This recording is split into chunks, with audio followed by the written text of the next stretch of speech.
Sharon. Melvin. Teta.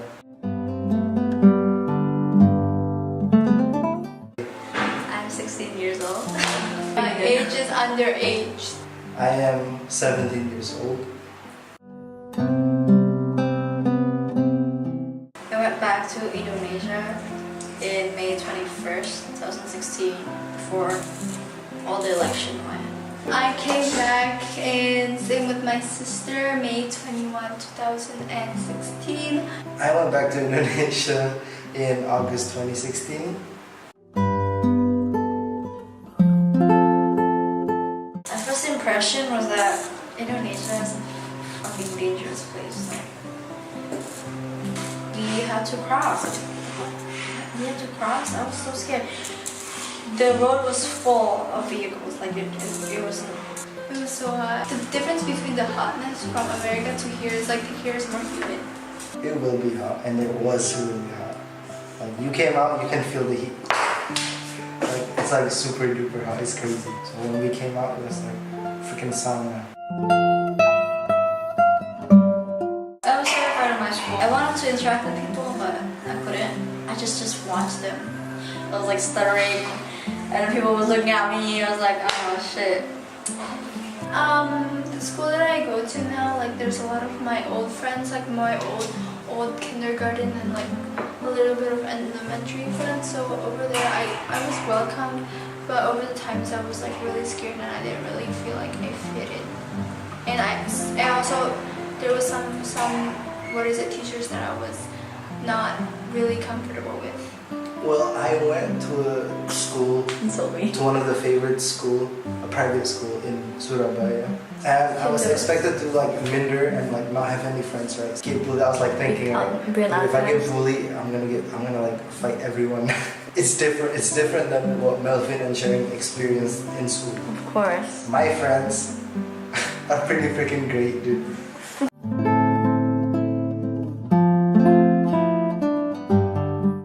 One experience, I was playing at a friend's house. Like I thought it was gonna be all girls because it was like, but then so I just wore a tank top and a short.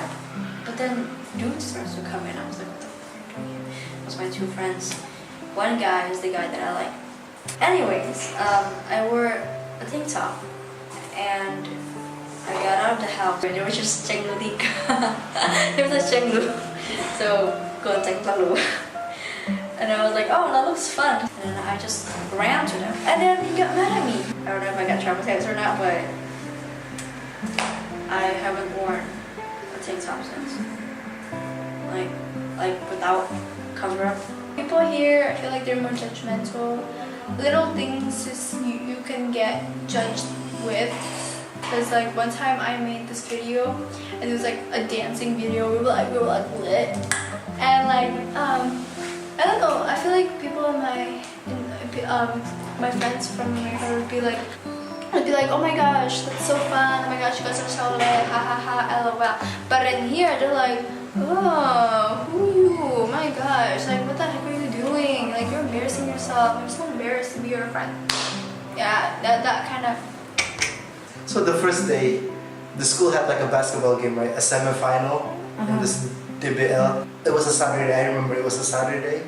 I didn't know anyone at the school, but for some reason in my crazy head, I decided to go to this basketball game with like this guy I just met from school, like one of my classmates, and we went and I met like a bunch of people there, and that's how it really began. I don't think if I didn't go to that basketball game, I think high school would be different right now. But yeah, I met a ton of friends to that day and during the game. And I went home like super late at like 12 and my mom was like so worried. It's like your first day at school in a new city, you know no one, and then you go home in like the middle of the night. Yeah, it was a crazy experience.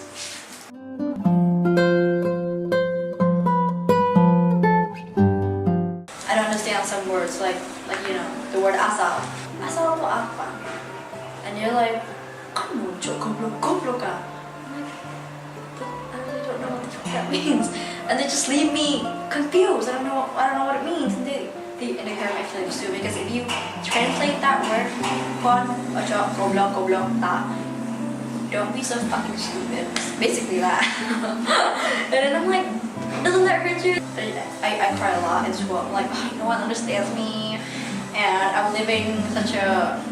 My grades are so bad. Okay, so the things that mainly affect me the most, like for my feelings, is like they judge about my body shaming. So if you can't see, I'm very skinny. People in here has bullied me about my body, and that has gotten me super duper conscious. Yeah, I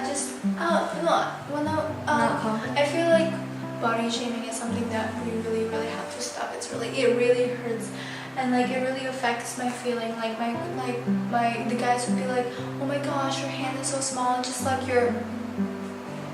And then my girls was like, oh my gosh, no, I don't want to be like stick and bones. I don't want to be like her. Like, it hurts, and like I don't know, man. I just wish that like I can like be confident in my body, and like not have people constantly judge me. That's something that it's not something that always happens in Indonesia. Okay, it happens everywhere, but I don't know. I feel like in here it's more common. But the biggest problem I have in this country and at school is definitely grades. But yeah, school is hard to.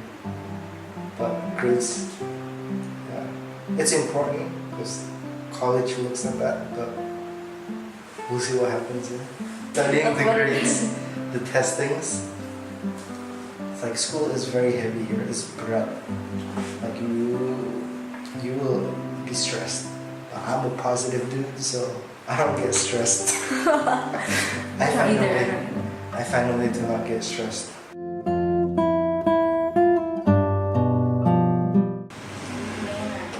Manners over here. I don't know.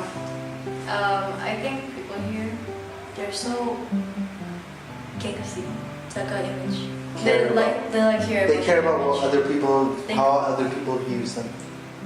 That's one of the main problems, because like when you do something different, something out of this world, something outstanding, they just not really outstanding, just weird, like dancing around or just doing random things, like just just doing that. They're just like, oh, what the fuck are you doing? It's just weird to them. So I usually ask my teacher for questions. Embarrassed to ask a question because they think that the teacher would look at them lowly. There was this pregnant lady. She was pregnant. She was carrying a carriage, and like she was behind me.